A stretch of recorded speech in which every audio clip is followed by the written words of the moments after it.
Hi, Bartek Urban, welcome to my Volvo XC60 review. This is the refreshed version of the Volvo XC60, the most popular premium car in Poland and the most popular Volvo model worldwide. I'm mentioning this specifically because the manufacturer is very aware of how important and well-liked this car is. Therefore, the refresh must be approached very proactively, or rather cautiously. After all, I don't want to kill the goose that lays the golden eggs. And this subtlety is evident from the outside, as the only things that have changed are a subtle new front grille and darker taillight lenses, and that's it. Okay, there are also new paint finishes and wheel designs, but I wouldn't count those as refreshes. So, it's safe to say that there are almost no differences on the outside, but that's not a flaw. In fact, I think the XC60 still looks beautiful, and despite being 8 years old, it still commands attention. Bravo, Volvo, you know how to design timeless cars. The test car also had large 21-inch wheels, which of course also enhance the look, but I wouldn't choose such large wheels for SUV, as I consider it foolish. Then, any curb and you have to be careful not to scratch the wheels. 20 or even 19 inches would be ideal, and even then the comfort is slightly better. Although there are pneumatic suspension options, which allow for increased ground clearance, I don't know exactly how much. The manufacturer doesn't specify this value anywhere, neither in the price list, catalog, nor owner's manual. According to the internet, the car can be raised to a ground clearance of about 23 centimeters, while the standard ground clearance is just over 20 centimeters. Additionally, the car can be lowered to probably 17 centimeters. If anyone knows the exact figures, please let me know in the comments. I know, I could have measured it. However, I was certain the manufacturer specified such things. To raise the car, you need to activate off-road mode, and with this suspension, you can travel at speeds up to 25 kilometers per hour. After that, the car drops to neutral. Another interesting feature is the comfortable entry and exit, where the car adjusts its height to make it easier to get in or out. There's also a function in the trunk that lowers the rear to make loading heavier items easier. Before we even get to the trunk, let's take a look at the dimensions. The XC60 is 4.70 centimeters long, 166 centimeters high, 190 centimeters wide, and has a wheelbase of 2.86 centimeters. One more small note. I noticed that the trim under the window on the right side has started to fall off. However, I'm not sure if someone has previously snagged it or something similar, so it's hard to say if it's a coincidence or a defect. Let's talk more about the trunk.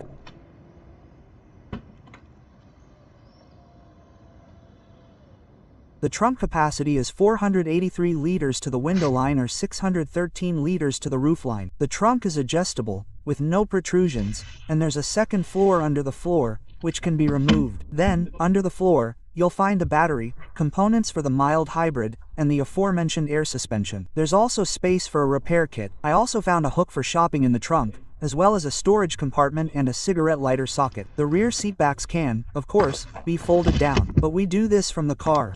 It's nice that the surface is perfectly flat then. It's also nice in the back, as there's enough room for an adult. I'm 186 centimeters tall, and as you can see, I can easily fit my legs and head in there. And there's a glass sunroof, which, as we know, always creates a bit of space. There's also an armrest with space for drinks. There's a pass-through to the trunk, which I can't open, and a separate air conditioning zone is also available as an option. The materials are also really nice.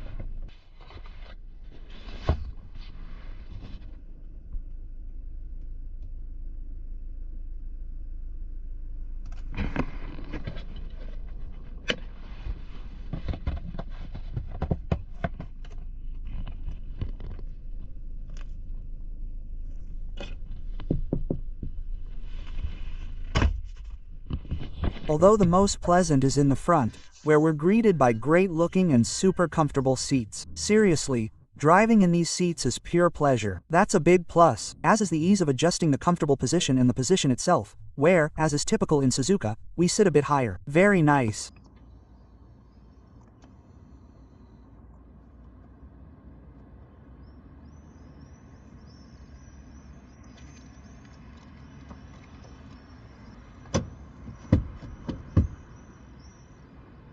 Okay, time for the dashboard, where there's a change, and in my opinion, it's a downside. The center screen is now larger and unfortunately looks like it was glued on at the last minute. It looks like someone simply slapped a new one onto the old screen. Seriously, it looks bad, and unfortunately, it's also poorly fitted, because the screen creaks when you move it, and worse, in this example, it creaked slightly while driving, which is unacceptable.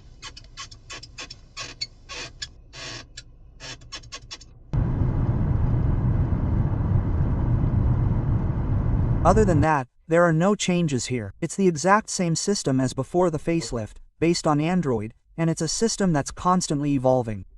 I found a statement from Volvo Cars' Director of Product and Strategy, and he said that the car will get better over time thanks to over-the-air updates.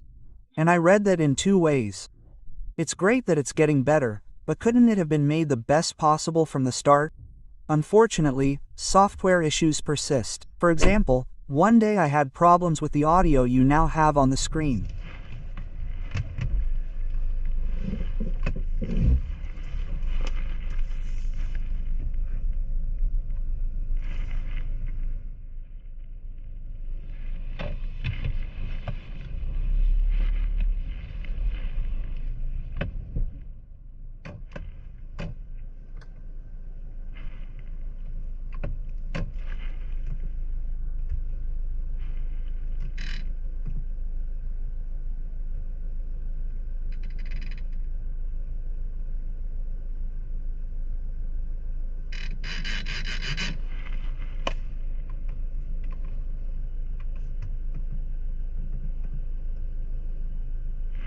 There was no sound in the car, no radio, no other media, no turn signal, no parking sensors, no Google Assistant. Luckily, all I had to do was turn off the car, lock it briefly, and then reopen it, and everything would return to normal. But in my opinion, this isn't normal, and it's also unacceptable. This shouldn't happen in a car worth hundreds of thousands of zlotys. And unfortunately, this isn't an isolated incident, as viewers have also written to me that this happens in their Volvo models, and not just in the XC60. It's a huge shame.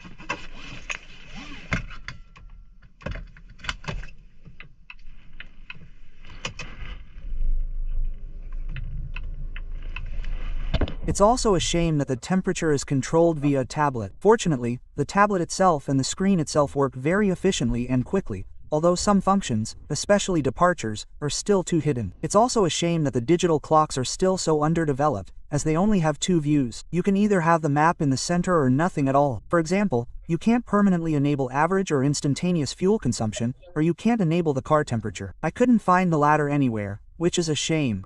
You can enable average fuel consumption for a moment, then it disappears. Digital clocks offer endless customization possibilities, and unfortunately, this potential is completely untapped, even wasted. Okay, Google, please open the sunroof. I'm sorry, I can't control that function in this car. Okay, Google, tell me a joke. Your wish is my command. What do you call little owls that say yes? Yes, owls. So let's check the materials and fit.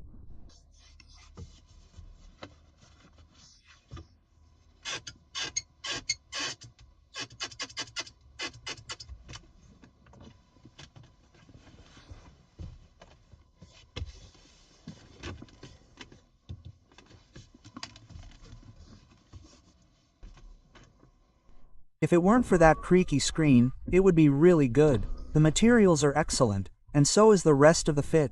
The optional Bowers & Wilkins audio system is also excellent. It sounds great and looks great. Okay, time for the storage compartments, and then we take a look under the hood.